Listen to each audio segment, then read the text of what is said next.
following is a presentation of HBO Sports.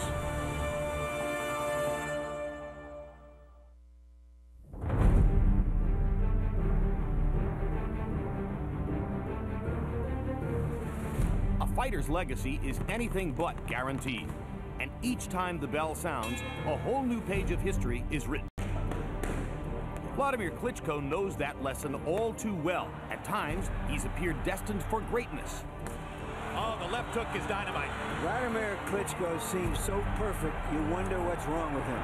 But then, just when expectations have been raised, the Ukrainian has crumbled under pressure. And that may be the end of the Wladimir Klitschko heavyweight story. Klitschko, though, has been, if nothing else, resilient in his rise to the heavyweight summit. But through that resiliency, questions remain, even against unheralded opponents whose own legacies appear unimposing. 36-year-old Tony Thompson is one such opponent, with a career spent out of the spotlight and the opportunity of a lifetime now staring him right in the face. Tonight, the bell sounds once again for two fighters with very different legacies. Who wants to be a heavyweight champion? Who has the courage? Who has the guts? Legacies that could forever be changed in the ring tonight.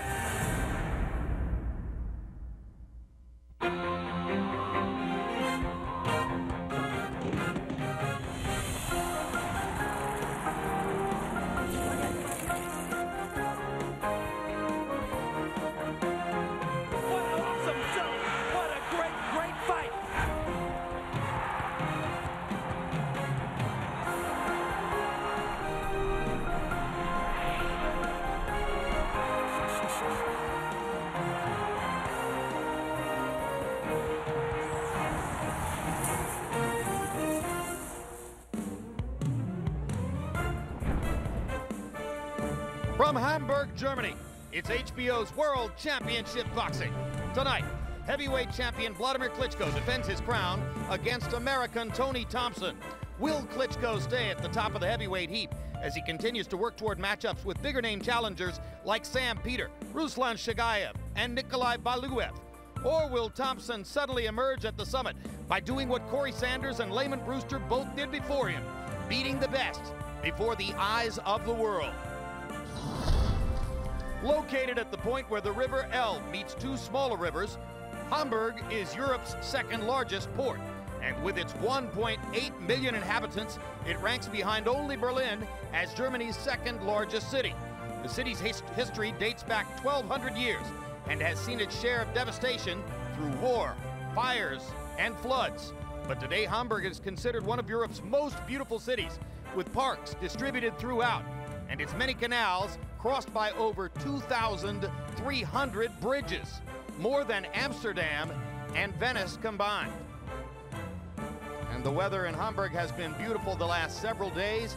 Inside the Color Line Arena, about 98% of the seats in this arena are filled, $1,400 for ringside, as Germans get ready to watch and root for a man who has become a part of their culture over the course of the past several years, heavyweight champion Wladimir Klitschko.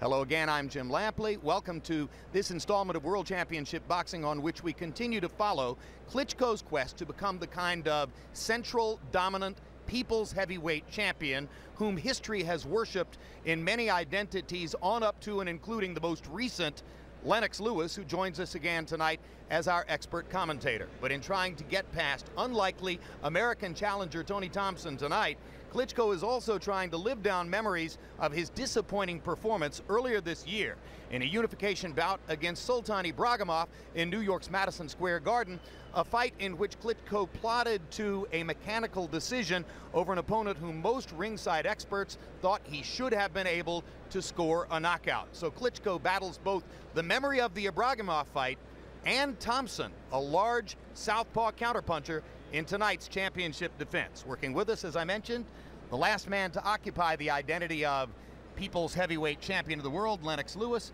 And Lennox, as we get ready to watch Wladimir Klitschko tonight, we're watching a man who's coming off of the disappointment of that performance against Ibragimov. Most of history's great heavyweight champions have had this experience of having performed disappointingly before the eyes of the world and having to come back to try to erase memories of that with a great performance, or at least something that gets rid of the shadows. What, in fact, is the best way for Klitschko to go about that prospect tonight? Well, the best way is to forget about it, because you're only as good as your last fight. And the main thing is to go back into the gym, look at some tape, see some of the things that he could have done better, and improve upon them in this fight. And especially, you know, speaking to Klitschko, he said one thing that he can't be concerned about is the emotion of his last fight. He can't go in there and be over rambunctious and try and knock the guy out, because anything can happen in there. So he's got to go in there cautious, intelligent, and do his job. He's got to be the king of the ring in there. He's the champion. He shouldn't worry about what Tony's doing. He should worry about what he wants to do and do it in the ring. We'll see if Klitschko can pull that off tonight. Working with us, as always, also HBO boxing analyst Larry Merchant. Larry, in recent years, we've made the trip across the pond here to Germany to watch Klitschko erase American challengers Chris Bird, Layman Brewster, Ray Austin, all with quick knockouts. Have we made another long trip for a short fight tonight, or does Tony Thompson have a chance to restore some of the lost luster of American heavyweight boxing? Travel 18 time zones, round trip, and what do you sometimes get? Another fight older. And the sense that we're like the media that follows a president to an obscure fundraiser on the off chance that something dramatic happens.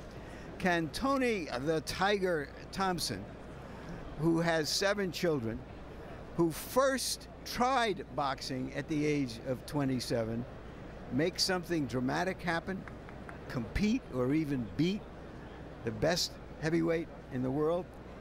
It would be like a middle-aged person learning to spell and then writing the great American novel. Even in this theater of the unexpected, Jim, this would be unprecedented. Yeah, but if anybody's ready, it might appear to be Thompson, who was remarkably relaxed and confident in discussing the prospect of this fight with us yesterday. On the other hand, as Klitschko goes about this, one giant weapon he brings into the ring with him is his now lengthy association with one of the greatest trainers in the history of the sport, the man who often serves as our HBO World Championship boxing commentator, Emanuel Stewart. It's an unlikely but yet a totally harmonious alliance between two of the great superpowers of boxing, one from the Ukraine, one from the United States. In the Austrian Alps, mountain peaks loom over the landscape from almost every direction. To get a closer look, one can ascend on foot or ride to the summit.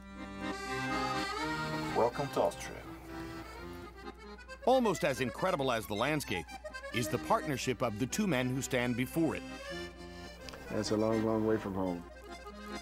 Together, they have climbed to the top of the heavyweight division, but each is a long way from where he began. Thousands of miles to the west, in a West Virginia coal mining town, Emanuel Stewart was born. I started boxing when I was 7, and I had my first fight when I was 8. All it was just guys holding some ropes together, and 2 little boys out there, no mouthpieces or nothing like that, just barefooted. At age 11, Stewart moved to Detroit. He became a star amateur boxer and eventually began training fighters himself at a basement gym downtown called Kronk. I never had any plans at all of being a big boxing manager or trainer. Most of my time was consumed with my career at Detroit Edison and worked as a lineman about 9 years. I was always still going to the gym in the evening as a hobby, though, training my little boxers. Good. One of those little boxers was named Tommy Hearns. While Stewart was guiding the hitman to prominence in the early 1980s, behind the Iron Curtain, the son of a Soviet pilot was being introduced to the sport courtesy of his older brother.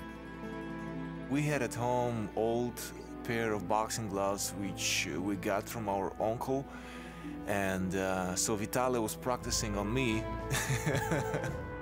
We got a couple of times bloody noses and stuff. Both brothers were soon selected to attend the Soviet Sports Academy. The system was pretty tough. first you have a lesson at 8 o'clock in the morning, then like by 9:30 you have your first workout, then you continue with another 4, 5, 6 lessons, then you continue with second workout, and then you got your dinner time, homework, so it was pretty intense. Wladimir, however, would flourish, and his amateur career culminated in an Olympic gold medal in 1996. In the meantime, Kronk had become one of the most storied gyms in boxing, and Stewart one of the sport's most sought-after trainers. If I had $1 for every hand that I have wrapped, I would probably be a billionaire.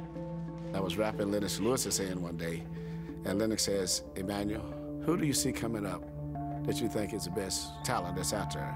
I said, "Well, the best fighter I see is a young fighter named Wladimir Klitschko." Klitschko's early pro career was indeed promising, but a surprising loss to Corey Sanders and Lewis's timely retirement prompted Klitschko to call Stewart. Thus began an unlikely relationship between two boxing superpowers. When I first got involved with Wladimir Klitschko, his training consisted a lot of conditioning. And I told Wladimir, I say, to be a great fighter, you need to spend more time in the ring, because that's where you're going to work at. I do definitely now more sparring than I did before. When I start to work with him, I realized that he's giving me certain things which nobody gave it to me. And especially he showed me a lot of fights which I never saw, like Thomas Hearns.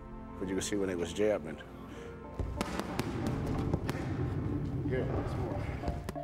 In the gym, a rapport has developed based on diligence and discussion. But when you're night of the fight, you take the headgear off, put the small gloves on, he's a whole different fighter.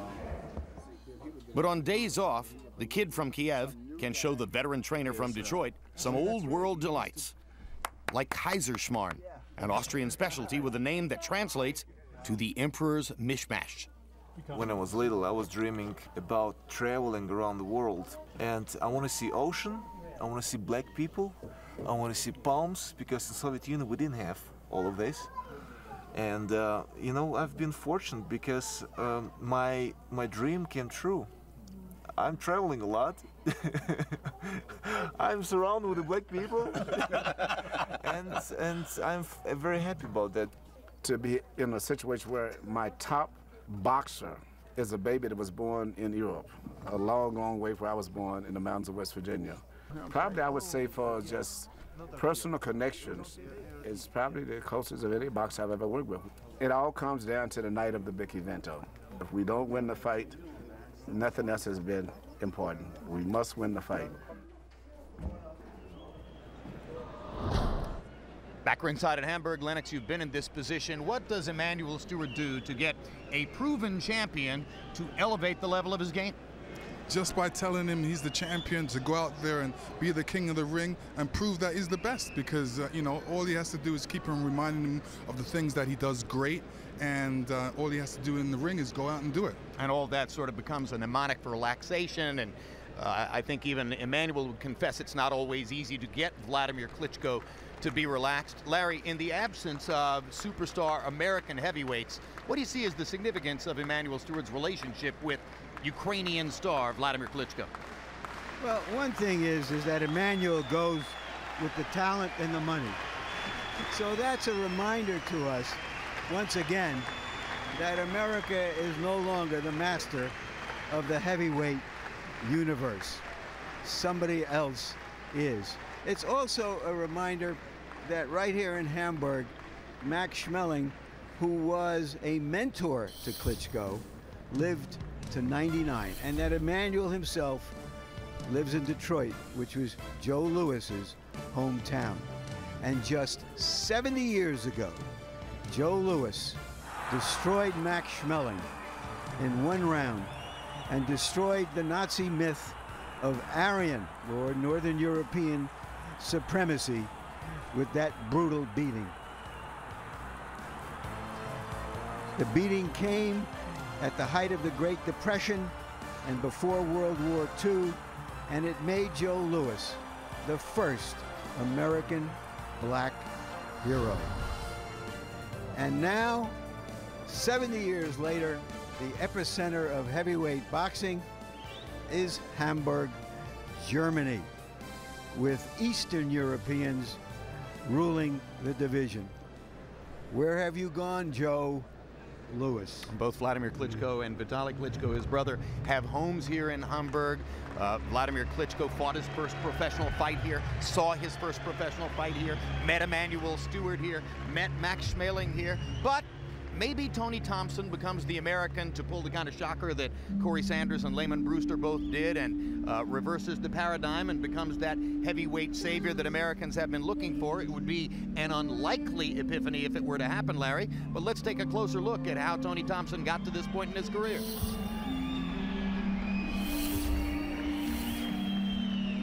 Thompson became a father for the first time as a teenager, which interrupted his education, and judging from his intelligence, interrupted what could have been a professional career outside of boxing.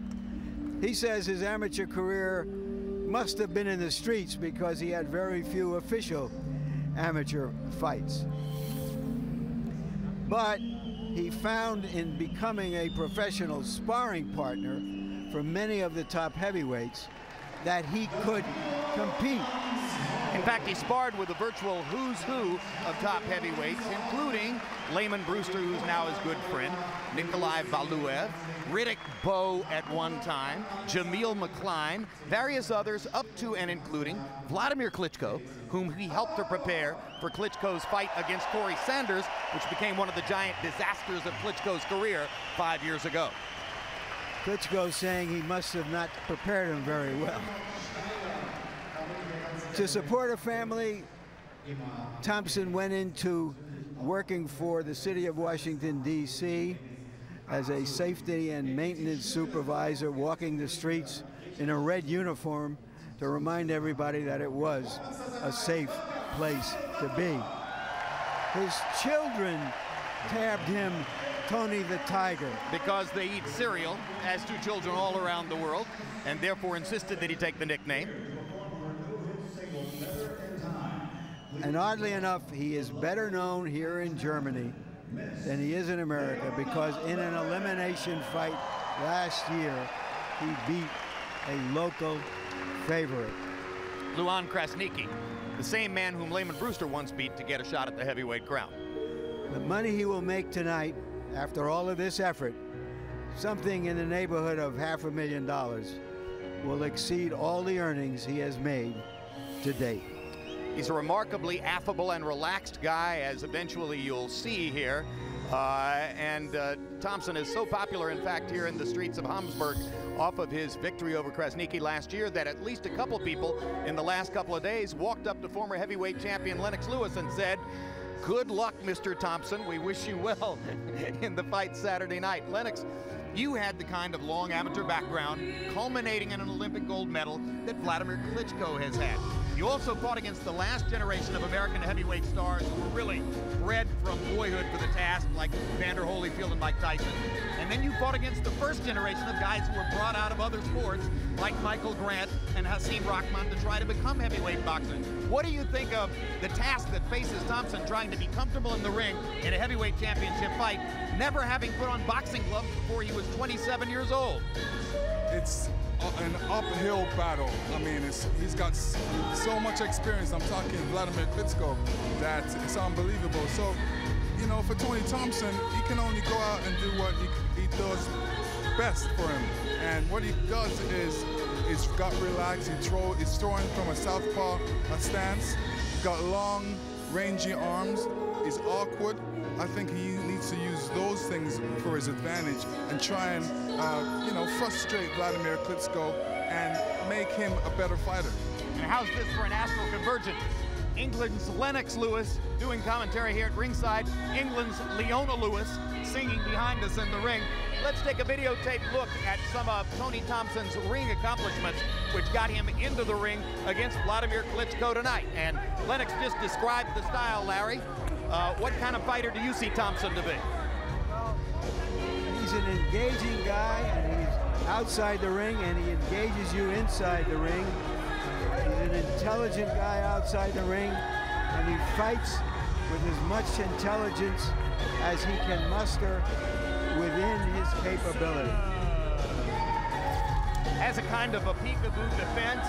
He has long arms, mostly a counter-punching style, Lennox, 19 knockouts in 31 fights, which isn't necessarily an indicator of big power, but he's been able to get the job done when he wanted to, beating here Dominic Gwynn, who was once regarded as a guy who could maybe make some noise in the division.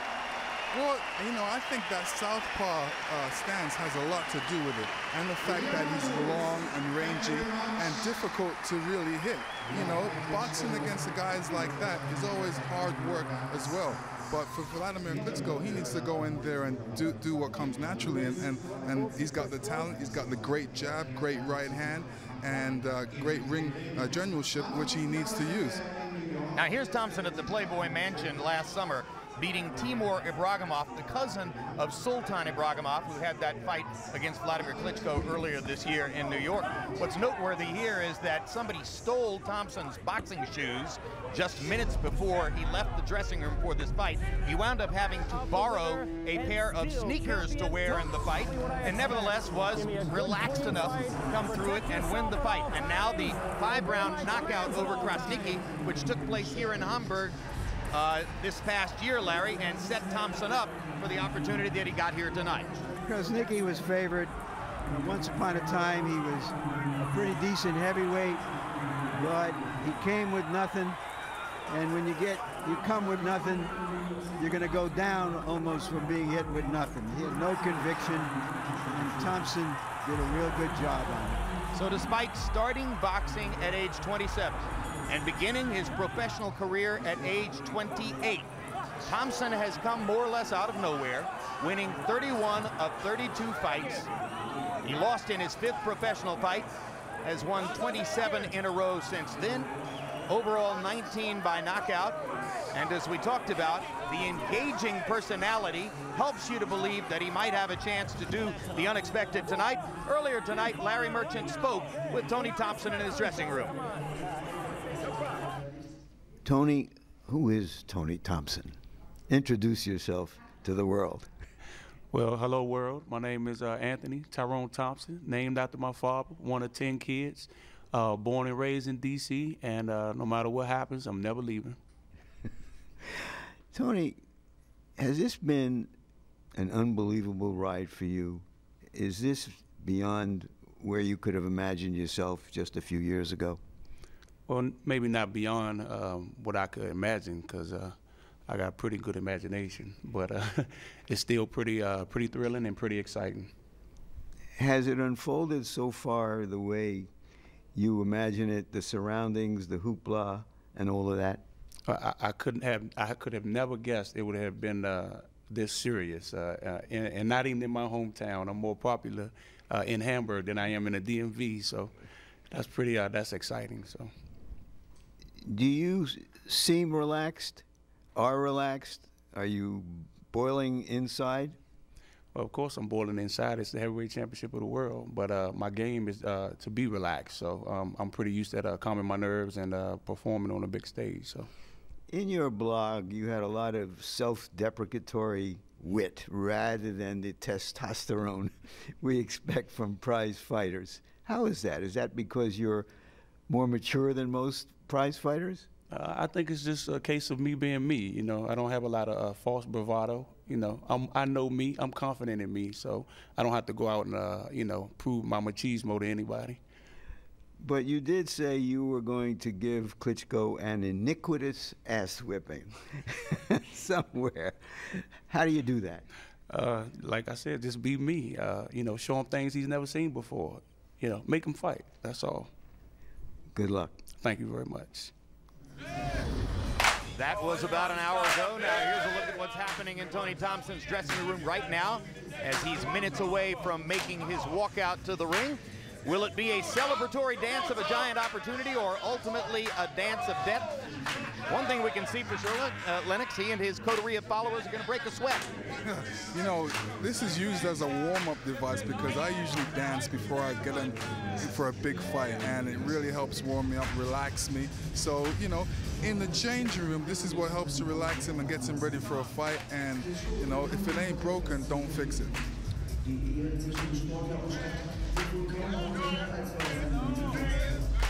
have to love this, Jim. He's such a neat guy. And in some way, because we have a tradition. It's in our blood for heavyweights to excel. It probably means that somewhere along the way, somebody like Tony Thompson, if not Tony Thompson, will emerge to be a heavyweight champion. Well, among those who support Thompson's chances of winning the fight tonight, one of the things they point to is that he is a tall southpaw. Klitschko's last experience in Germany against a tall southpaw took place 5 years and 3 months ago. It was one of the most calamitous disasters of his career, a knockout loss in 2 rounds to Corey Sanders. Unlike Thompson, who has sort of a relaxed counterpunching style, Sanders was a big puncher. But Larry, do you think the memory of this fight sticks in Klitschko's mind as he prepares for this assignment tonight?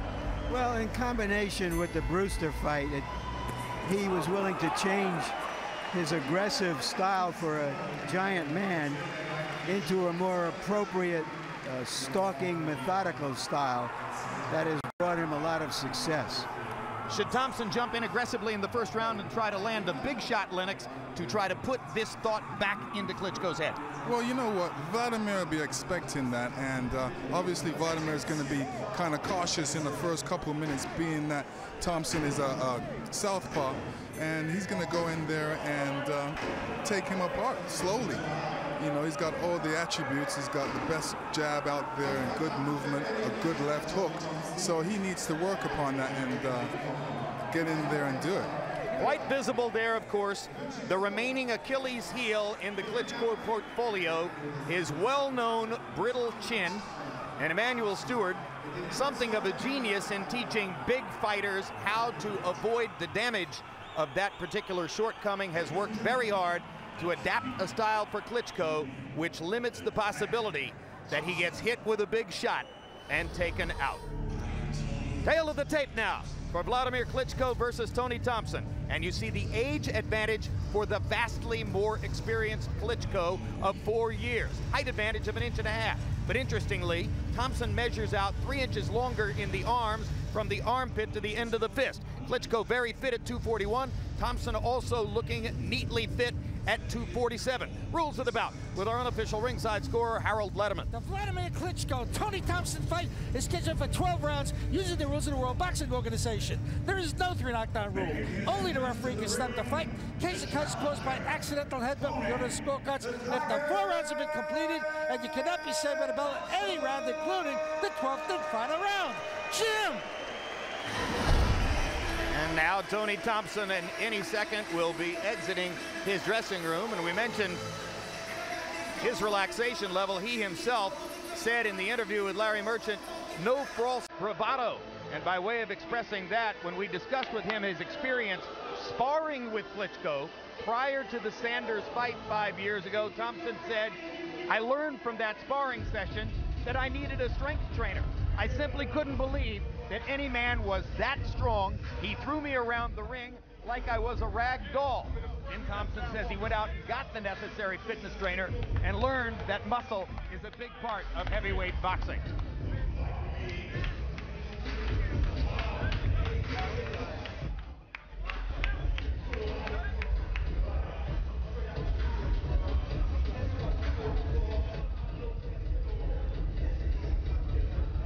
Klitschko is a giant commodity on German television. This bout being broadcast on the German television network RTL tonight. And he has millions of adoring followers, but there are skeptics as well, as would be the case for anybody who is so much the center of attention in the heavyweight division and who has produced iffy performances at various steps along the way to mitigate against the glorification that might have attended all those knockouts. In discussing the Ibragimov loss, Klitschko points out, hey, I've got 44 knockouts in my 50 wins. I don't exactly have to make excuses. Thompson, by his own light, said, Klitschko's a tremendous puncher, has a fantastic right hand, and if I take too many of those, I'll go the same way all the others have. But he doesn't plan to do it. And here come the Stars and Stripes with Tony Thompson of Washington, D.C. Larry, you mentioned the statistic that tonight's paycheck exceeds the aggregate of all the preceding ones for Tony Thompson. He was quite theatrical in saying, I've got a broken stove, I've got a broken refrigerator, I've got 7 kids at home who are waiting for me to come back and get those things fixed. And I know I have to win to get it done. He also said that he lived not too far from Riddick Bowe, who of course made many, many millions of dollars. And he added, his house is a little bigger than mine.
The happy smile has vanished from Thompson's face as he makes his way through the German crowd. Moments from now, there will be an ultra-theatrical Wladimir Klitschko entrance, staged for German television with a fireworks display worthy of the 4th of July in any great American city.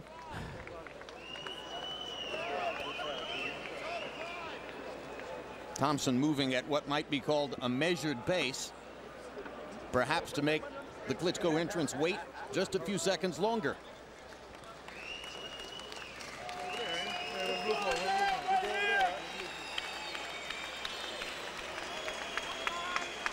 Thompson's brother, a United States Army sergeant stationed in Japan, has made the trip from Japan to accompany Tony.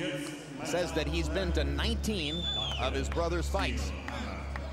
Wladimir. Let's take a look at what Emmanuel Stewart has been able to accomplish in 9 fights as Wladimir Klitschko's trainer, just as was the case with Lennox Lewis. Stewart arrived mid-career, partially to rescue Klitschko from some of the difficulties he had faced up to that point. And the first outing was not all that glorious, as after batting Lehman Brewster around the ring like a tennis ball for the first 4 rounds, Klitschko suddenly ran out of gas, was caught by a giant Brewster left hook, and wound up on the wrong end of TKO 5. Since then, a technical win over Darrell Williamson, a fight in which Klitschko was leading on the scorecards but had been knocked down by a Williamson right hand. Then a dominant performance over Eliezer Castillo here in Germany. Unanimous decision over Samuel Peter in a fight in which Peter scored 3 knockdowns against Klitschko. Dominant performance in knocking out Chris Bird, the 2nd win of his career over Bird. He knocked out Calvin Brock in Madison Square Garden, knocked out Ray Austin with ridiculous ease here in Germany, avenged the loss to Brewster with a totally dominant knockout here in Germany, and then the much-discussed iffy outing against Ibragimov, Feb 23 of this year. Here comes Wladimir. He's won 88% of his victories by knockouts.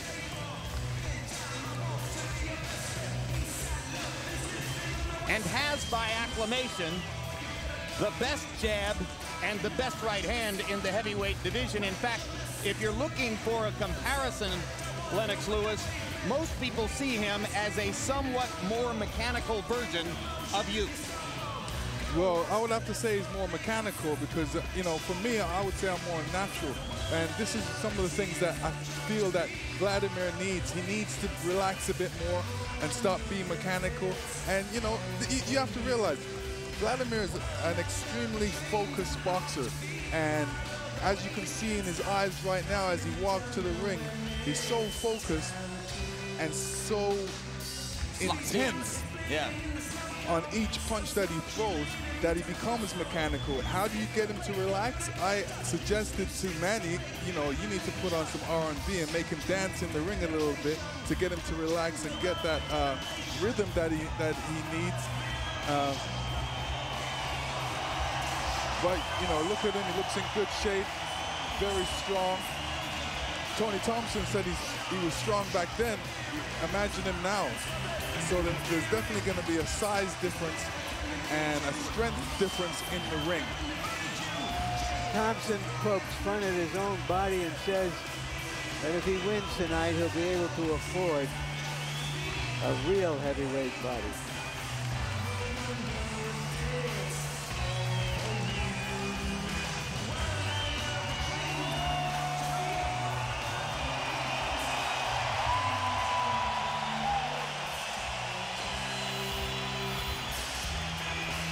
Outfitted in German clothing, adored by the German audience, speaks fluent German along with 4 other languages. Ladies and gentlemen, at this time, we will and now, honor challenger and let's go to ring announcer Michael with their Buffer for the official introductions. anthems. First, the Star-Spangled Banner of the United States of America.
And now, ladies and gentlemen, the national anthem of the Ukraine.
Ladies and gentlemen, welcome to the Color Line Arena here in Hamburg, Germany, where tonight K2 Promotions is proud to present the main event of the evening, 12 rounds of boxing for the heavyweight championship of the world.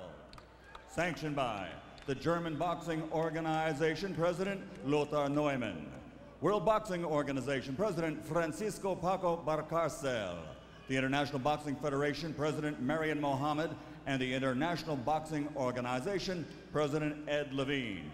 At ringside, should this bout go the distance, the three judges scoring are from Germany, Manfred Kuchler; from the United States, Michael Pernick; from the United States, John Stewart; and inside the ring, the referee in charge of the action, also from the United States, Joe Cortez. And now, for the thousands in attendance and the millions watching around the world, ladies and gentlemen, let's get ready to rumble!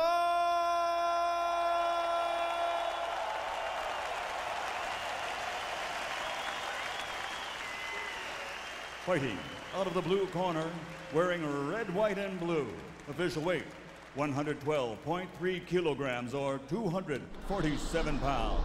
His professional record, 31 victories, including 19 knockouts, only 1 defeat. From his nation's capital, Washington, D.C., the WBO #1 ranked heavyweight contender in the world, the challenger, Tony the Tiger Thompson. And fighting out of the red corner, wearing red with gold, official weight 107.3 kilograms or 241 pounds. This Olympic gold medalist has a professional record of 50 victories, including 44 knockouts, 3 defeats. He's a 2-time world heavyweight champion, the reigning, defending WBO, IBF, IBO heavyweight champion of the world, Dr. Steel Hammer, Wladimir Klitschko.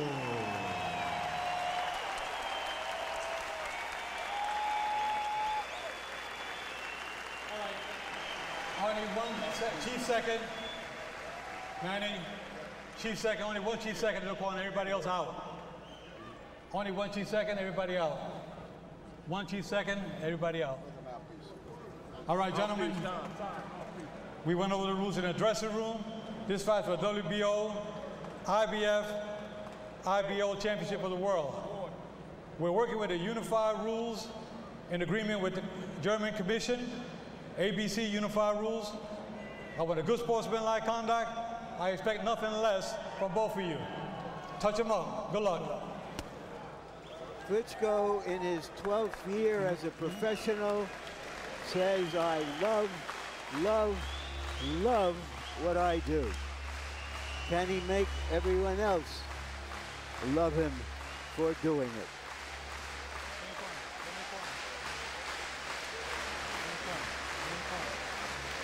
Tony Thompson fights tonight against that man, Wladimir Klitschko, for the heavyweight championship of the world, and he also fights against whatever nerves go with his relative lack of experience for this task.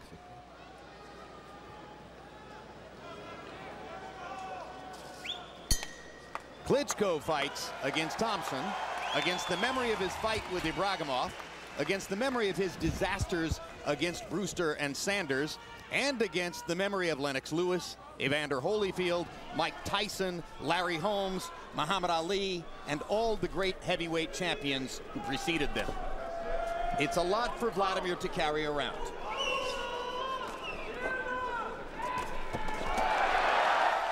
Lennox Lewis, it seems to me, with a tall target like Thompson, who is a southpaw. If ever there was going to be a night when Wladimir Klitschko would unleash the right hand early and try to impose his will with the right hand, this should be it. It would have to be tonight, and as we can see, he's tried a couple right hands already, and we don't see him tapping down that right hand of Thompson like he did in the Ibragimov fight. So, like I said, styles make fights, and he's, bringing up a different style against Tony the Tiger. Thompson isn't staying back. He told us he would come ahead and go toward Klitschko, and he has shortened the distance early. One guy or another should have a chance to land something big in the first couple of rounds.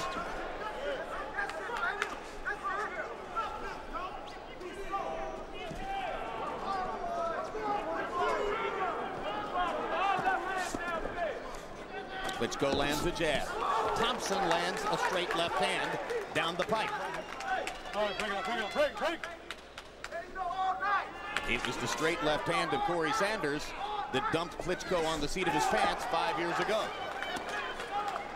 All right, bring. What we have no idea about is how well Thompson can take a punch. Body shot from Wladimir Klitschko. Thompson asserted that he would be the one to go to the body early. Right hand by Klitschko.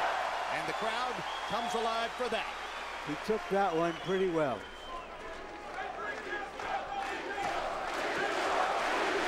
You know, I feel that Klitschko is a bit too close to Thompson, not realizing still that, you know, Thompson has long arms and he doesn't want to be in reach where, you know, Thompson can get out a punch really quickly. So he definitely has to keep his distance when he's throwing the jab. Maybe he doesn't want to be timid tonight. Maybe he wants to get something done early. And now Thompson firing away at the body in the clinch, making good on his claim that he would try to get to Klitschko's ribcage, which he says few, if any, opponents have done.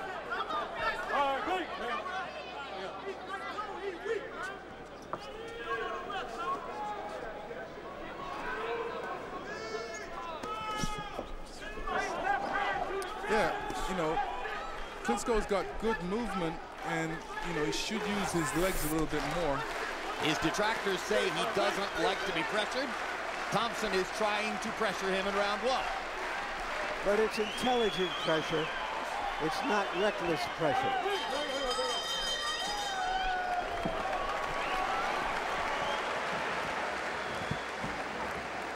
Thompson landed one straight left. The best punch of the round was a right hand by Wladimir. Kick your legs out. Give him a breath here. Deep breath and blow it out. Tom, come on. Deep breath and blow it out. All right, look, check this out. The jab working pretty decent, but we better, all right? After you start touching with the jab, going to your right hand, shoot the straight left hand to the body, but double it. You got to start going to him a little bit more and getting closer. He can't throw punches that short, so get close to him and start shooting short shots through the center. You understand? Yes. Okay, we can't win and lose him on rounds. And here we see Thompson getting through with his little punches using that reach. And here we see later the biggest punch of the round by Klitschko, good right hand through the middle. Now you heard Wladimir Klitschko hearing from Emmanuel Stewart. Stewart's perception that he lost the first round, and CompuBox numbers would affirm that, as the numbers show. Oh, he got hit with a right hand right there. There's the first knockdown. He got hit. No, Cortez is going to call it a slip. Cortez is going to call that a slip, not a knockdown. CompuBox numbers in the first round: Klitschko only 7 of 27, cautious. Thompson 21 of 53, letting his hands go more. There's a wrestling match breaking out early in round two.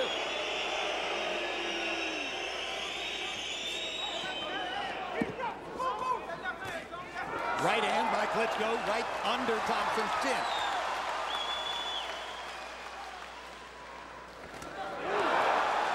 Wladimir trying again with the right.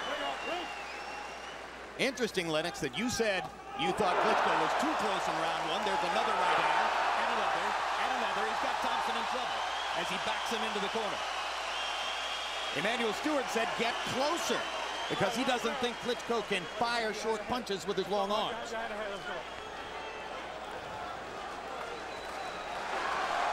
Wladimir is dominating early with the right. So far, Thompson hasn't shown any effect from those rights, but if he gets hit with enough of them, he will. See, right now, Klitschko's, you know, trying to land that right hand when, you know, he's got an array of punches in his arsenal he needs to throw. You know, some left to the body, some left hooks. But right now, he's trying to set him up with that jab and come across with that strong right hand. And usually the case, the punches are never there. You have to work to get an opening. And that's what I mean by work to get an opening. Need to be throwing that jab up and down, mix it up, and then throw that right hand, and Thompson will never see it. Thompson's trying to cover up against the straight right, knowing that it's coming, and he has cut Klitschko above the right eye. Klitschko with a cut right above the right eyebrow, probably the product of a Thompson left hand. Bring out. Unless there was a clash of heads that I didn't see. And they're both cut. There's blood on the right eye of Tony Thompson. So that could have been a clash of heads. Klitschko with a glancing blow with a hard right hand. Now he gets the right hand through the guard. See, when Klitschko throws his punches, he kind of lays in there. He should throw his combinations, then come back out. Thompson bleeding above the right eye on the outside. Klitschko's cut is worse. Above the eyebrow, also on the right side. So both cutmen are going to have some work to do. All right, stop. Let him out. Well, we asked if Thompson could provide some drama. We have some blood, and blood in boxing is drama. Time.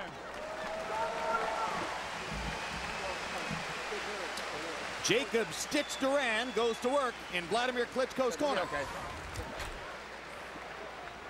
You'll be okay. Yeah. It's like the last one, smaller than the last one. Yeah, it'll be okay. Yeah, smaller than the last one. Try to start using your jab, Wladimir. You're not jabbing at all, okay? I give you that round, but it's still close. Okay. Start using your jab. Use your jab. You're not jabbing at all. Прыгаешь с правой рукой, ноги остаются сзади, прыгаешь на него. На ножках, ноги под собой. That was a headbutt, Joe? No, headbutt. No, about a punch. Okay. Good. Hold on. Okay. And then a right hook. All right, back to the jab. Let's move.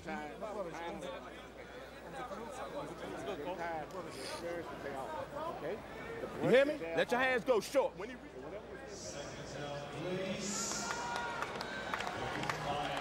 And Emmanuel said to Klitschko he needs to throw that jab, and he's right.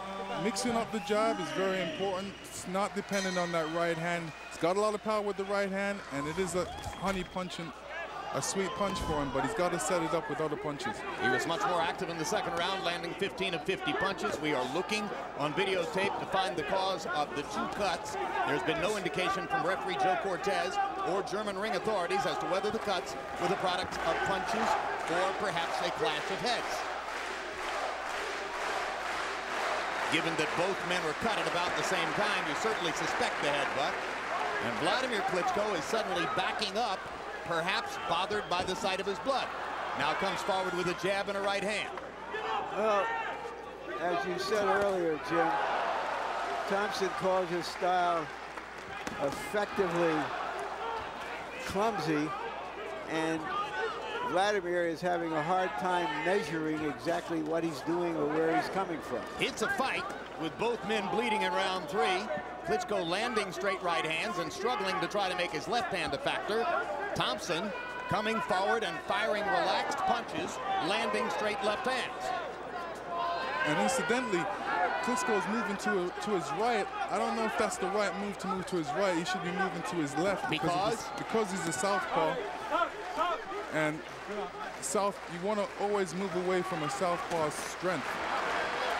But Thompson is a natural right-hander who says he places his stronger hand in front, did so naturally when first he walked into the gym. Maybe Wladimir and Emmanuel knew that and figured it into the fight plan. You know, Emmanuel asked for more jabs before this round, and it appears that Wladimir is having difficulty landing the jab with the frequency that he normally does. Good left hook to the body by Klitschko. Thompson's offense slowing down. Sledgehammer right hand by Klitschko. Thompson wraps him up in the middle of the ring. Let's go.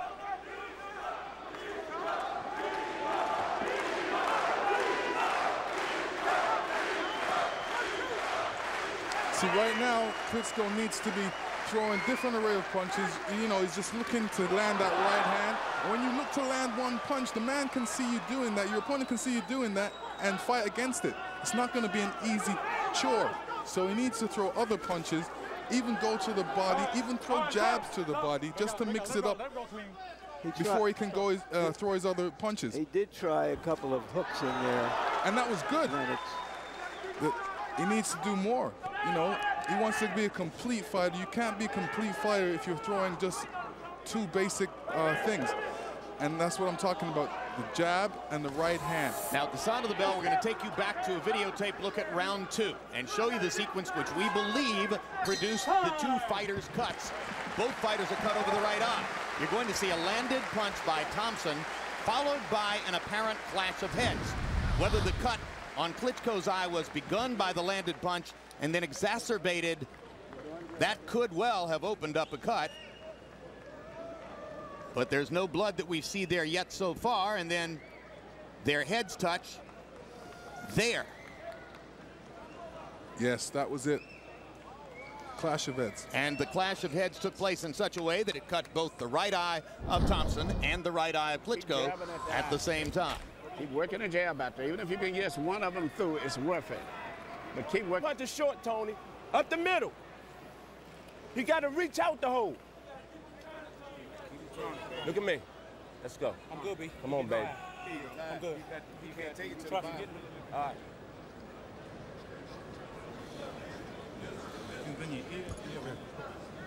Normally, Klitschko hits his opponent with so many lefts, they start begging for the right. But there is no clear pattern to what is going on here because Thompson is, as he put it, effective and awkward. And an awkward southpaw. Harold Letterman, how do you have it through 3? Hey, Jim, 2 rounds to 1, 29-28, Wladimir Klitschko. Jim, I thought Tony Thompson touched him enough to win the first round.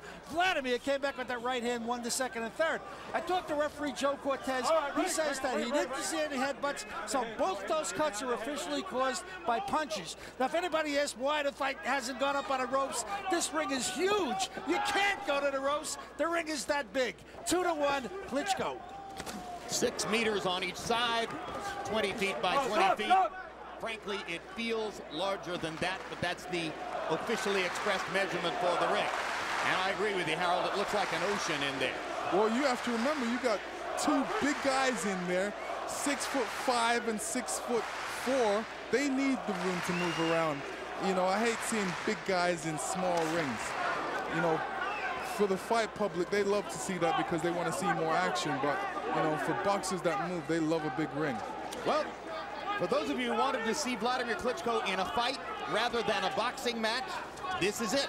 He's scratching and snipping, not able to apply his normal mechanical offensive pattern, trying to find a way to hit Tony Thompson with big punches, fighting with urgency, perhaps because of his concern about the cut over his eye, or perhaps because he feels as though Thompson's style creates opportunities for him. For Thompson's part, we talked about the relaxation factor. The early returns seem to be he takes a punch very well and feels quite at home with what he's trying to do against Klitschko. Klitschko came with a good left hook there. These are some of the punches he needs to throw a lot more of. Crowd comes alive when Wladimir Klitschko lands a power punch. Actually, crowd comes alive when Wladimir Klitschko throws a power punch, regardless of whether it lands. Body shots by Thompson, 4 in a row. There's an attempted uppercut by Klitschko. Certainly that's a punch it would seem he could use more of. And 2 straight right hands through the guard. They move Thompson, but they don't appear to stun him in any way.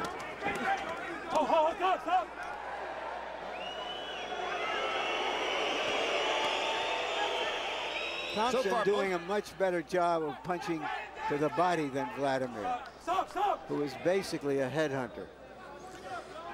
And, you know, that's a good strategy because right now it's working for him. And, you know, just as I said that, Wladimir answers. Body punch, yeah. A terrific right hand to the rib cage. 4 rounds in the books. Good fight. Second biggest port city in Europe. There's the harbor of Hamburg. They have a fish market just like Tokyo and New York. Great place to eat seafood.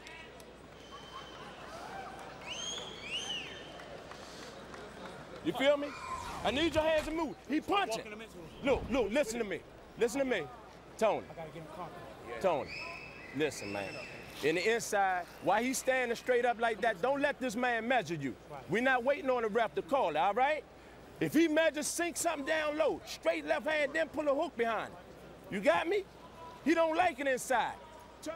Okay. And when you see him complaining and stuff, jump to him right away while he's complaining. You're in great shape.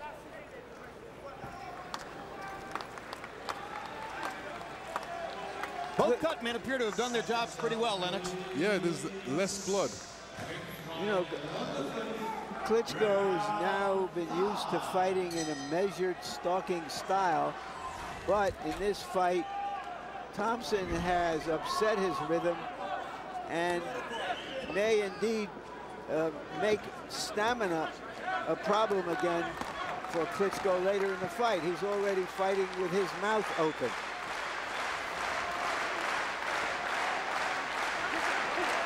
See, this is what I mean. Thompson showing those lanky arms and that long reach. Stop.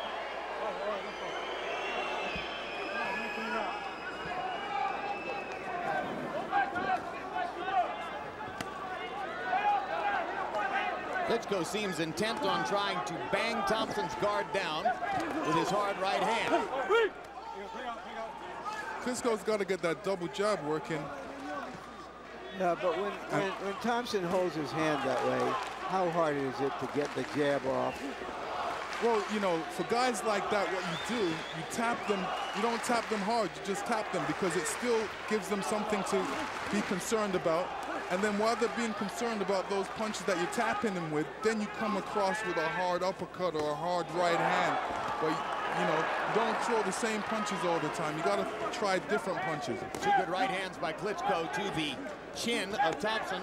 Thompson gets in a hard right hand to the body to go with a couple of good body shots that he got in earlier. Thompson has been throwing many more body shots and has been effective with them, pointing forward toward what Larry has already mentioned, the possible stamina deficit for Wladimir Klitschko late in the fight.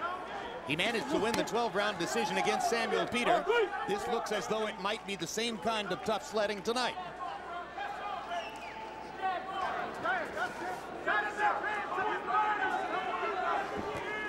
Klitschko hasn't really settled into the fight like he's supposed to and box in the center of the ring and show that, you know, he's in better shape throwing that double jab. He shouldn't be measuring, he should be throwing that double jab out there. Well, I got 5 words for you. 6 foot 5 inch southpaw. Not that easy to find the rhythm. Nope. And like I said, it's always difficult, you know, boxing long, lanky guys, especially southpaws, which have given you problems in the past. So, you know, you're kind of concerned about that. Good body shot by Thompson. But I don't think he should be concerned about it. He should go do what he needs to do. Him and Emmanuel had a game plan. He must stick with it and go out and execute. Now, moments ago, Thompson turned to referee Joe Cortez as if to complain that Klitschko was holding and hitting or hitting him behind the head. And Klitschko failed to follow Emmanuel's instruction, which was to jump on Thompson when he turned to talk to the referee. That's another tiring round for both fighters. But the more relaxed style of Tony Thompson may pay off over the long haul. He is weighing down, all right? This man is soft. You got to go in there and take it from him. July 19, it's the premiere of Countdown to Cotto Margarito, a documentary look at both fighters as they prepare for their welterweight championship fight. And on July 26 on HBO pay-per-view, Miguel Cotto and Antonio Margarito battle in what is expected to be a strong candidate for Fight of the Year. Right now, we got to pick it up. You hear me? The jab gonna get you there. You're looking good, but you still got to use the jab more. Левая подпирает сразу же. Ты прямой, косой снизу, сбоку переводи. Потому что если ты стоишь, он идет вверх. Now you get your second win. You know you're in good shape, so that's not a problem. Just work the jab at it more. CompuBox numbers. Prior to tonight, no one has ever landed more than 18 punches in one round against Wladimir Klitschko. In round 4, Thompson landed 19 of 45. In the 5th round, Thompson landed 21 of 58. So in consecutive rounds, Thompson presents 2 new highs for punches landed against Wladimir Klitschko. But Klitschko is landing the harder, sharper punches, particularly upstairs with the right hand, and has a lead on it, our Harold Lederman scorecard. Going to round 6 in Hamburg, Germany.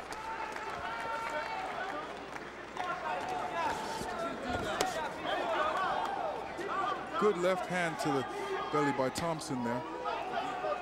Wladimir tries a left hook, looking to get around Thompson's guard. Klitschko has a very effective left hook. I'm not sure that's the right punch to lead with against the southpaw. Straight right hand by Thompson onto the chin of Klitschko. A reaching body shot for Thompson, whose long reach has been a factor in the fight. Not really trying to land hard against Klitschko, just trying to get the punches there. Can you win the heavyweight championship with those kind of touches? No.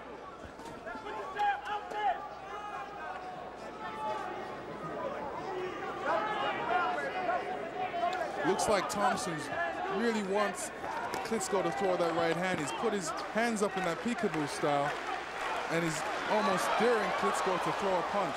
Both fighters got a little bit of a rest in the first half of round 6, and then Thompson tried to mount a sudden assault as though to catch Klitschko by surprise. Wladimir with a body shot and a hard right hand upstairs. There you go, because Thompson was expecting a right hand, but the body shot right hand combination registered on the scale.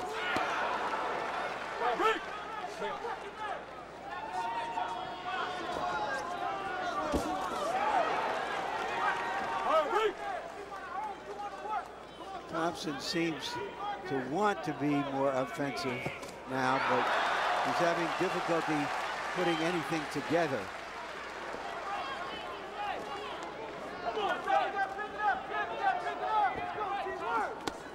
Good body shot inside by Tony Thompson. Hard right hand upstairs for Klitschko. Klitschko lands a jab. That's been relatively rare compared to some of his preceding big jab nights. Hard left hand to the body by Tony Thompson drives Klitschko back. Klitschko missing with that right hand, but landing the hook and the cross. Crowd loved that combination. And the body shot, which is a very good idea. now when Klitschko landed that hook, Thompson just kind of took a step back and a breather, and you know, he still kept his poise. Real cool character. I think halfway through this fight, given the background we spoke so extensively about earlier, Thompson has done as well as you could have hoped. Let me get this out to get all that. Good round. I believe, I'm not sure, I believe he's tired now, okay? Your experience is coming in. And keep working the right hands. I'm telling you down here, they don't have to be straight. Keep working the shots, because he's looking for everything to be coming. You're doing this, you're doing this. Change up to where he won't know where the shots are coming from. Your experience will pay off going down the stretch now, because you got the experience. While you're tired, you can think, okay?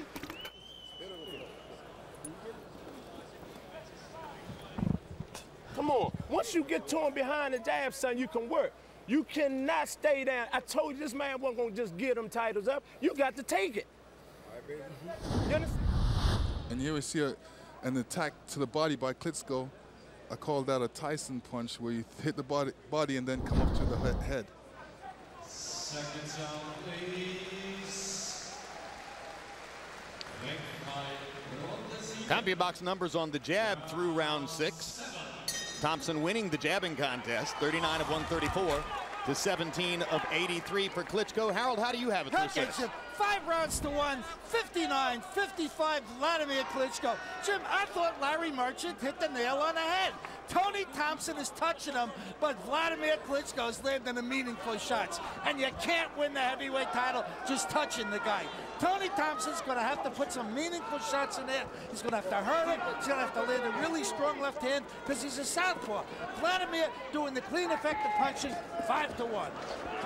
And between rounds, we heard the first indication from Thompson's trainer, Tom Browner, that he worries that his fighter is giving in. You heard him say, this man isn't going to just give you the title. I think they worried that Thompson has begun to drift in there, Lennox. A little bit. You know, he needs to Good body shot. He needs to pick it up a bit more. You know, he never had punching power when he came in, so he has to use his advantages, and his advantages is his awkwardness, the fact that he's got good defense, but he's got to improve upon that. Every time he makes Wladimir miss, he's got to make him pay for it. You get the sense here in round 7 that for better or for worse, suddenly Klitschko feels safer. Now, whether Thompson is setting a trap remains to be seen, but you can almost see Klitschko's comfort level going up. Well, he's more relaxed, as you can see. He's not as rigid like he was in the first few rounds. And, you know, when you get a little weary, you begin to relax and box a bit more intelligently, and this is what he's doing. Yes, Thompson got inside and landed 4 little body shots, so Klitschko immediately came back with body shots of his own. Thompson unable to throw back when Klitschko dominates with the right hand upstairs. This is a little bit more of a brawl than we're used to seeing Klitschko in. You see what Klitschko's doing? Although he's pushing out the jab, which he should be doing, he's still allowing Thompson and making Thompson cover up. And this is what you're supposed to do. Keep him busy. Keep him occupied with your jab before you throw that right hand, and then you'll never see it. So far in round 7, Klitschko hasn't had to defend against anything really other than the little body shots inside. When they're at range, Thompson isn't throwing, and Wladimir's just trying to pick his spots. There's a straight left hand by Thompson. He was effective with it early in the fight. Thompson trying to catch Wladimir when he comes in. He's looking to counterpunch. Klitschko misses with the left hook and bombs Thompson with the right hand. And the blood starts to flow from Thompson's right eye again. That punch was the biggest shot of the round.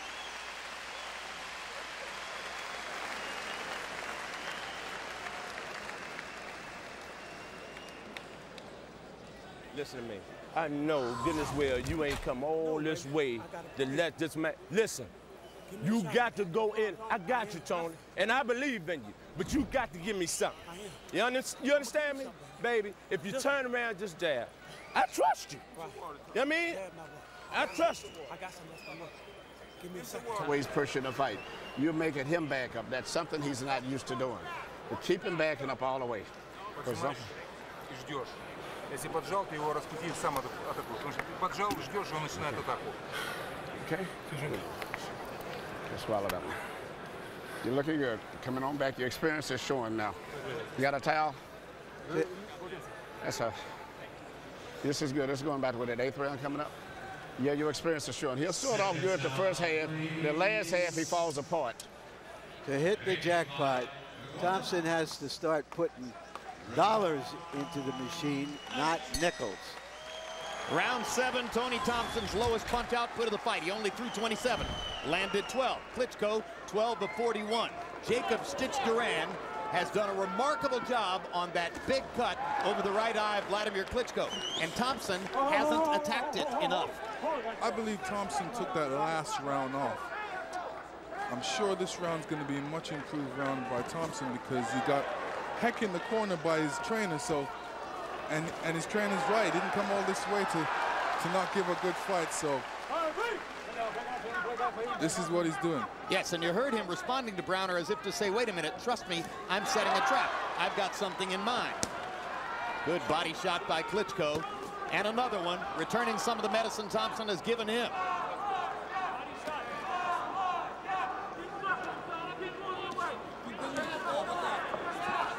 Suddenly the jab starts to land for Klitschko. Wladimir loose and relaxed. Too much so? If Thompson has some big surprise, perhaps so. Straight right hand lands for Klitschko, stops Thompson in his tracks. And again. Wladimir backing up to give himself punching range. Thompson passive again in this round. After an early flurry, he's shown nothing for the last minute.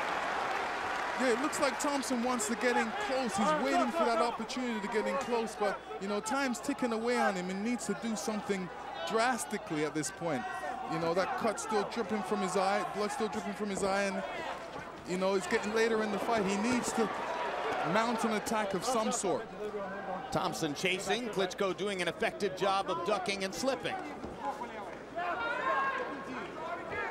Vladimir's often been criticized in the past for clinching. This has not been a clinch fest, although there's one right there.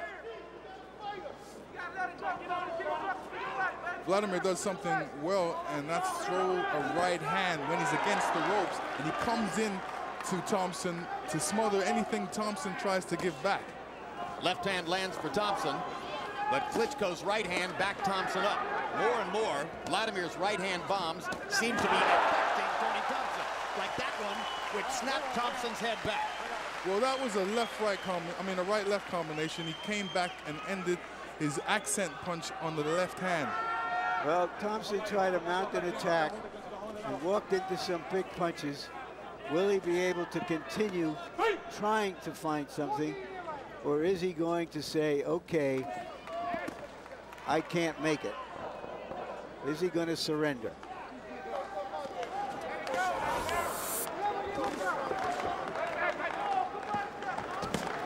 Another right hand punctuates the 8th round for Wladimir Klitschko.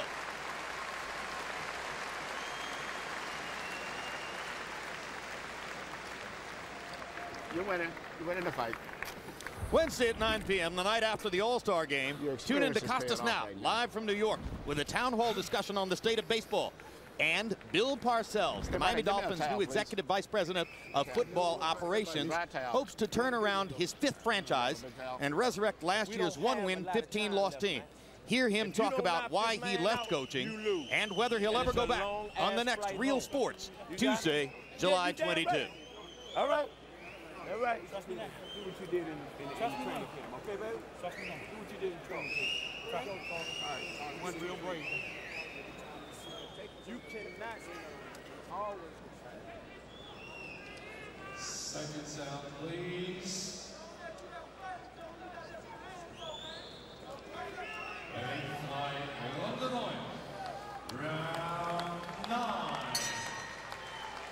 Another CompuBox marker of questionable meaning because Thompson's blows have been so soft.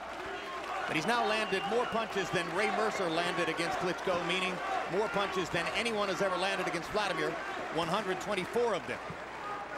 But not much with big impact, whereas Klitschko has been sledgehammering Thompson, particularly with right hands, for the last few rounds. Good jab by Wladimir Klitschko. As he gets more relaxed, his firepower seems to return. Yeah, you know, looking at Thompson, he's like, he looks to me like he's ran out of ideas on what to do. Get a tape. And what he needs to do in there, he needs to really go after Wladimir and try and do some damage. He's the only one that's capable of hitting him so much. He needs to create some damage when he's hitting him, instead of standing in front of him and allowing Klitschko to tee off on him. That's it. Great point, Lennox, because it now appears clear that Thompson isn't going to win a boxing match. So if ever there was a moment to start a brawl, this would be it. But he's not a big puncher, and Wladimir is hard to hit with the 2nd and 3rd punches. Klitschko just missing with a left hook. Thompson, who said to trainer Tom Brown in between rounds, "Please trust me now," still hasn't provided some big answer. Good left hand by Thompson. Klitschko easily shakes it off.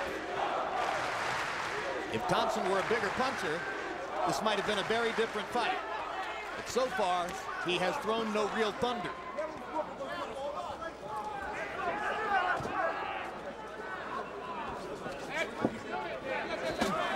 Oh, stop!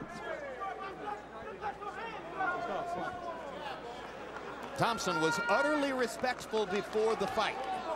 He said of Wladimir Klitschko, "Hey, he's a great champion and a great fighter. It's an honor for me to fight him." And as we've mentioned, Tony Thompson has sparred with a who's who of the sport, including Wladimir Klitschko. Do you think you see in Thompson something of the sparring partner mentality, Lennox? Yeah, you know, I was just about to say that, because he's resorted back into that sparring sense mentality.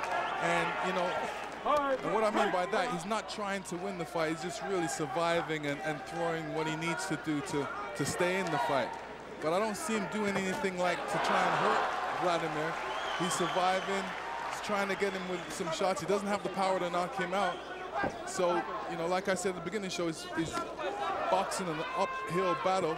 You know, you can see the frustration in his face, and he's thinking to himself, what else do I need to do? This man is too strong. I can't hit him. He's teeing off me with right hands.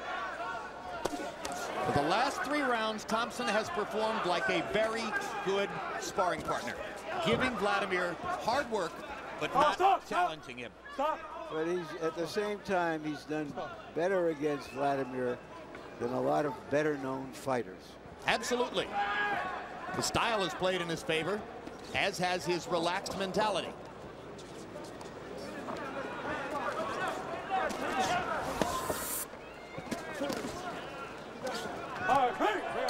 But gone are those fusillades of body shots that so bothered Klitschko in rounds 4, 5, and 6.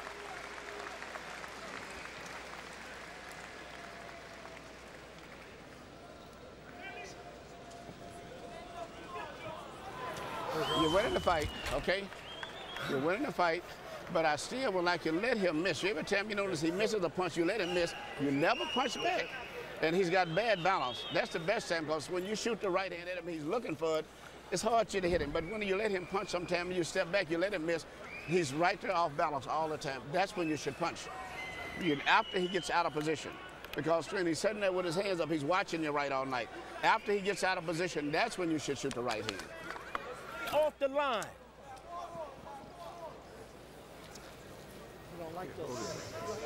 When you get inside, it's got to be rough.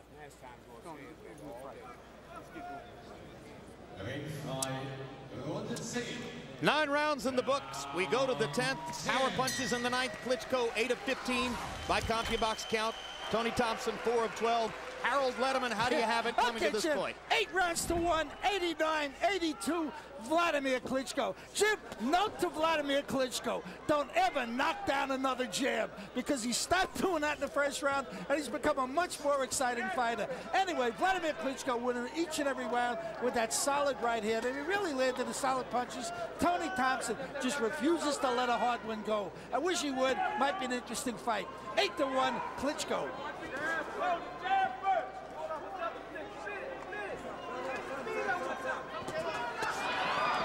We heard Emmanuel Stewart suggesting that Klitschko might be able to hurt Thompson more if he could find an opportunity to hit him in return for a shot. Klitschko has spent his whole career getting out of the way of punches.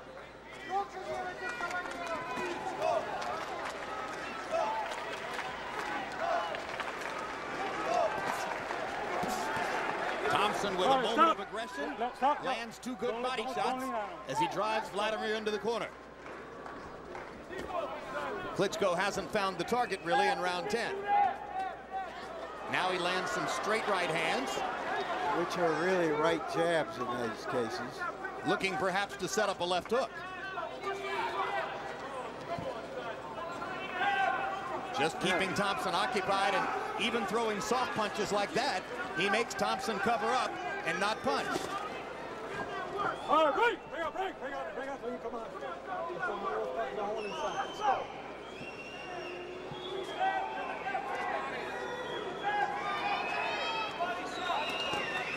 Hard right hand again lands for Klitschko.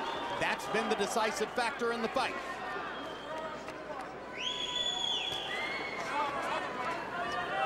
As Emmanuel suggested in the corner, Thompson is positioned to see those right hands coming, which is why they haven't done as much damage as you would think.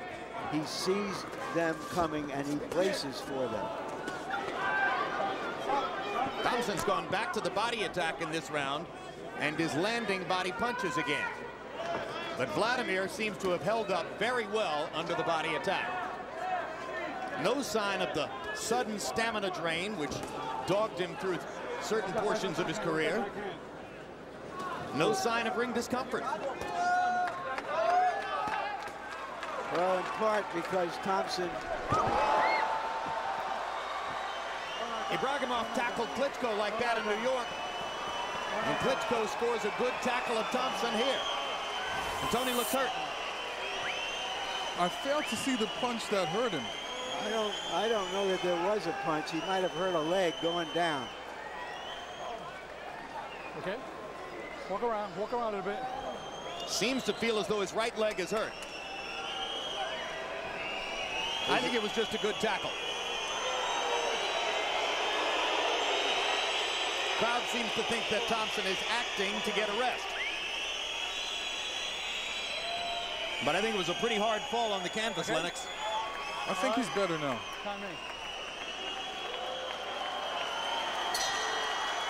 Bell sounds to end the 10th. Let's take another look at what happened here, Lennox. Looks like, you know, Klitschko was walking forward, stepped on his foot. Okay. And then it seemed like he got kneed in his knee. Nah, you not trying. You not trying. You better than that. You got to go all out, man. What happened to the 7? You got 6 minutes to do your thing. You okay, huh? Yes, sir.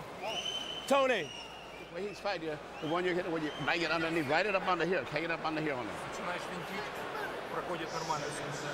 Только сам поджимает. Начинаешь ждать, он начинает идти на тебя. Начинаешь пропускать. In case you joined us late, both Wladimir Klitschko and Tony Thompson were cut over the right eye in round 2. The official ruling was that the cuts were the product of punches. There were some nervous early moments in the fight for Klitschko, who seemed to lose the first round and seemed to take a few rounds to gain a comfort level against Tony Thompson. But through most of the fight, Wladimir Klitschko has dominated Tony Thompson with hard, straight right-hand punches. And Thompson talked about sparring with Klitschko 5 years ago and learning that he wasn't strong enough. The strength difference is showing up again now as Klitschko manhandles Thompson, throwing him around the ring. It's getting rough.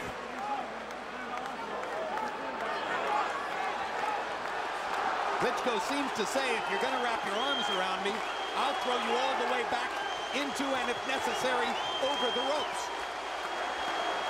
He wants room to fight, and he's getting it now. Looks like Klitschko smells blood right now, so he's massing a massive attack. Oh, I think Thompson is just trying to land a sneak punch here somewhere. Or make it through the fight. It may be reckless, but Klitschko seems to have made a calculated decision that Thompson can't hurt him. Oh, that was it. A left hook, I believe. No, it was a right hand, straight on the button, baby. And there's almost no chance Tony Thompson will get up from this. Well, maybe I spoke too soon. And Joe Cortez waves it off. Klitschko has an 11th round knockout victory. It was not a pretty fight. It was a brawling, mauling fight. The champion was just too good, too strong, but give Tony Thompson credit. Coming from where he's come from,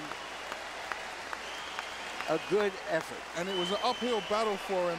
And I like how Wladimir decided to say to himself, you know, I'm going to take you out. Now it's time to take you out. We've been in there too long, and I've decided to take you out, and this is how we're going to get it done. And that makes Vladimir's record 90% of his victories by KO.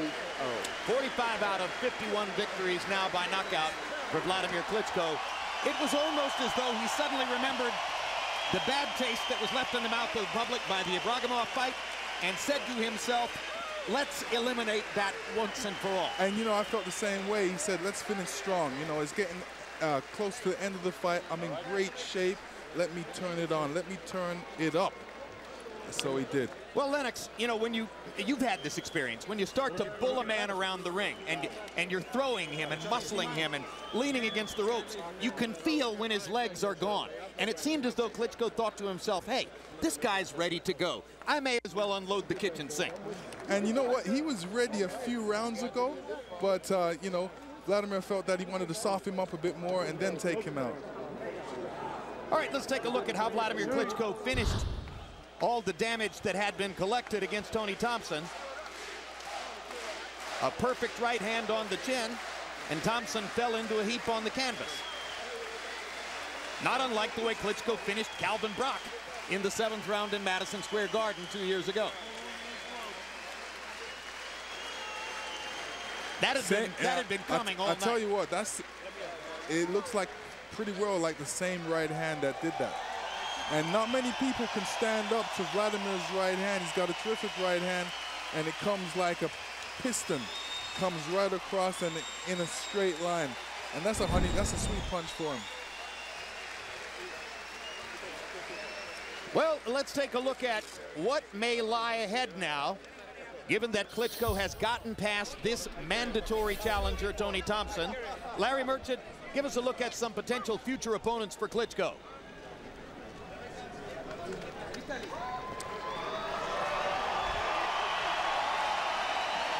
Samuel Peter has a title belt. Nikolai Valuev. All right. Oh, go ahead, Larry. Let's go from here. The fight probably that would be most popular in the U.S. would be Samuel Peter, who has one of the belts. But he's going to be fighting Vitaly Klitschko, the older brother, who's making a comeback after 4 years away in October. Valuev would be the biggest opponent for Wladimir in Europe, the giant 7'2" Russian. However, he has a mandatory against John. You can't seem to be able to kill him, Ruiz, for one of the belts. Alexander Povetkin is a mandatory. He won the gold medal in 2004, an unbeaten prospect, but maybe better than that. For America, the top heavyweight right now is Chris Arreola, the bruiser from California, undefeated, but still a fight or two away from this level.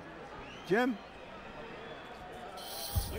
Lennox, we're constantly covering the supposedly precarious mental state of Wladimir Klitschko from fight to fight to fight. What does it do for or against his... Well, we need to go to Michael Buffer for the official details on the knockout. Let's go up. And still, the heavyweight champion of the world, Dr. Steel Hammer, Wladimir Klitschko.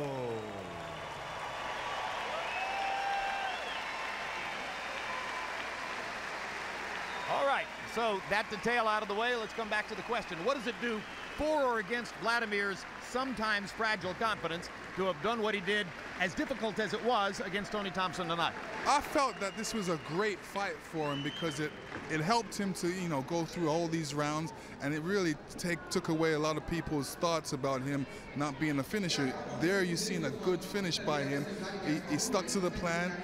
Although Tony was awkward kind of guy to fight, he figured him out, and then when he figured him out, he destroyed him after that. So he did a great job. He should be happy about that. I felt that he did a great job. We both seen when he decided to say, you know, I want to take this guy out of here. You've been in here long enough. So that was great to see. Let's take a look at CompuBox numbers, and oftentimes they tell you an accurate tale as to what is going on in the fight. Tonight is one of those nights when the numbers are totally deceptive, because you see Thompson landing 29 more punches and landing at a higher connect percentage. But the difference was impact. Wladimir Klitschko was landing thunderous shots, particularly with the right hand, and Thompson, for much of the fight, was simply trying to touch Klitschko with his gloves, with the exception of some of the body punches he got in, which were in fact authoritative.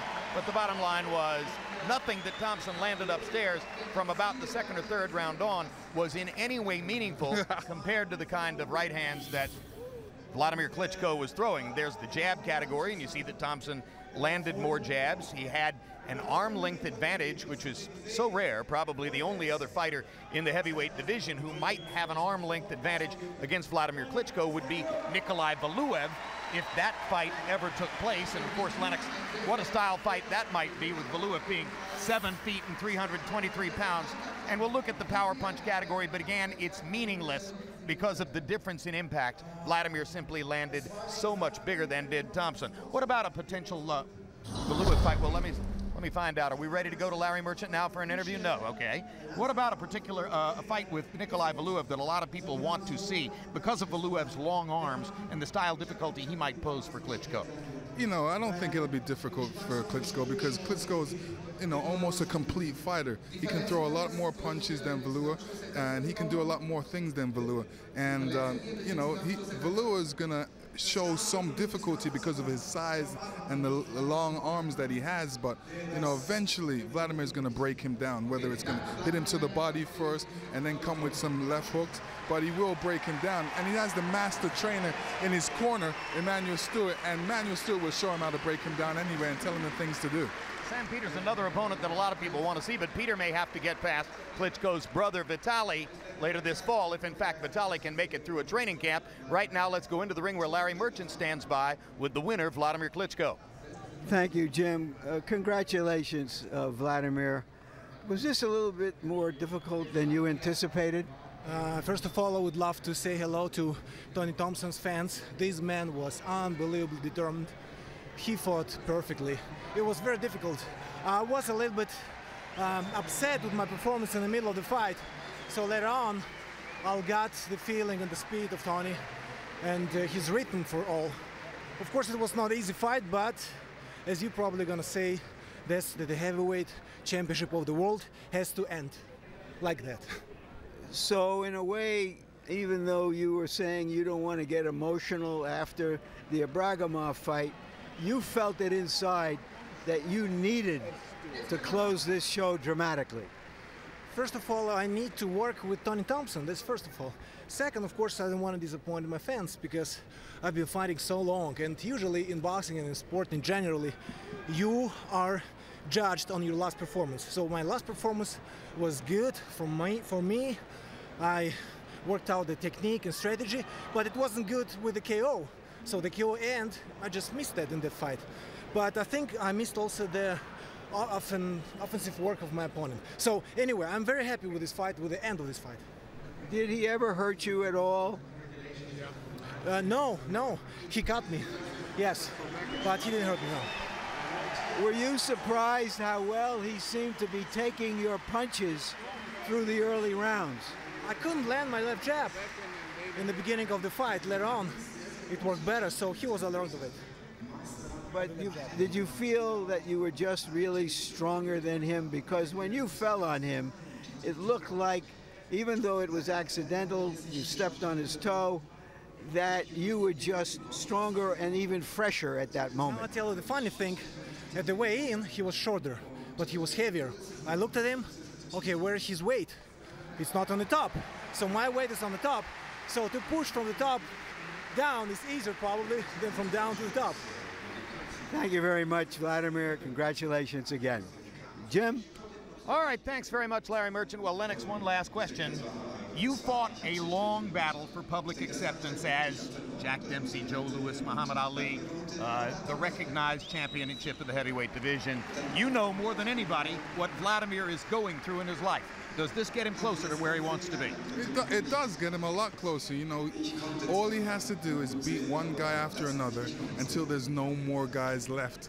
And he's doing a good job right now. And he also has to improve upon himself. This was a great performance for him. I know he's happy about it. And he's kind of shocked that, you know, this guy gave him such a tough fight. And one of the reasons why he gave him a tough fight was the fact that he's so big. And, you know, he had good defense. And like he said, he wants to go work with Tony Thompson to get that experience. And these are the things great fighters do, great champions do. Realize that what they need and go out and get it. Just like how he got Emmanuel Stewart. And he wanted to be the best in the world. And these are the things that you need to do to be the best in the world. Well said. Let's go to Larry Merchant for his final comments on what he saw in the ring tonight. Larry, Wladimir Klitschko seemingly one step closer to where he wants to be. Yeah, but I find myself still musing about the American heavyweight scene, you know, and so much for Tony Tiger Thompson, and all of these Eastern Europeans are frequently called Siberian tigers, but what we want is an American tiger with the goods. like Tiger Woods. Maybe there's one in our sights, but the estate of heavyweight boxing in America has sunk so low we don't even recognize him. I'm talking about young Chris Arreola. If loving his chances to be a heavyweight champion is wrong, I don't want to be right. Chris Arreola is rambunctious and hits hard. It's going to be fun to see what happens to him. Maybe he can become that first great Hispanic-American heavyweight threat. Meanwhile, a long, rough fight with a knockout ending, a great way to kick off what becomes a terrific month of boxing coverage on HBO. Coming up live from Las Vegas on July 26, pay-per-view, a fight you don't want to miss. Let's take a look. They're fighting in a phone booth, standing toe-to-toe in the center of the ring. It's going to be an all-action fight for as long as they can go. Being in the ring with Miguel Cotto is serious business. There's no fooling around. He's the pride of Puerto Rico. Stoic outside the ring, relentless inside it. And this has been a full-scale annihilation. It feels like you're watching a dispassionate boxing machine. Miguel Cotto doesn't just beat you, he beats you up. It's not like an animal, it's like a Terminator. Antonio Margarito, this guy is special. This is a guy who is going to give anybody hell because of his attitude. They call him the Tijuana Tornado. Aggressive, violent, unforgiving. He knows how to box. He'd just rather fight. He wants to make sure that when you fight him, you know that when it's over, you have been in a fight, maybe the fight of your life. Following a close decision loss to Paul Williams in 2007, Antonio Margarito has forced himself back into the welterweight title picture. Margarito said after the Williams fight, I have to start faster. And sure enough, one-round blitzkrieg. Margarito is strafing him with power shots inside. Another body shot knockout by Antonio Margarito. Impressive victories over Golden Johnson and Kermit Cintron have earned him a shot at the undefeated Miguel Cotto, who's been on a mission to prove he's truly among boxing's best. He's got Carlos Quintana. He's got Zab Judah. He's got Shane Mosley. Hard right hand by Cotto, thudded onto the chin of Shane Mosley. And if he adds Antonio Margarito's name to that resume, I don't see how anyone can argue that he's not the best welterweight in the world. Cotto Margarito has got all the ingredients to make a classic Mexico versus Puerto Rican rival fight. It's a collision. It's inevitable. You can make one fight in boxing and only one. Which fight would it be? I would say Cotto Margarito. This is the best fight that can be made. Once again, it's live via HBO pay-per-view. Get your pay-per-view money ready. Saturday, July 26th, Miguel Cotto versus Antonio Margarito for the welterweight championship of the world. Meanwhile, Wednesday at 9 p.m., the night after the All-Star game, tune in to Costas Now. Once again, live from New York with a town hall-style show. The subject this time, the state of baseball. Next Saturday night, it's the premiere of Countdown to Cotto Margarito. We take you inside the lives and training camps of both fighters leading up to their welterweight championship showdown live on HBO pay-per-view, Saturday, July 26th. July 22 on Real Sports with Bryant Gumbel, a look at how far today's generation of female gymnasts are willing to go as they strive to achieve the ultimate in amateur sports, Olympic gold. August 6th, it's Hard Knocks, training camp with the Dallas Cowboys. Follow America's team for 5 weeks as the stories, dreams, and controversies of training camp play out in front of the cameras. For all this and more, log on to HBO.com. If you missed any part of tonight's telecast, you can catch it again on HBO Sunday morning at 10 a.m. or on HBO 2, Sunday at 6:30 p.m. or Tuesday night at 10 minutes to midnight. And now for our entire HBO crew, I'm Jim Lampley, saying so long from Hamburg, Germany.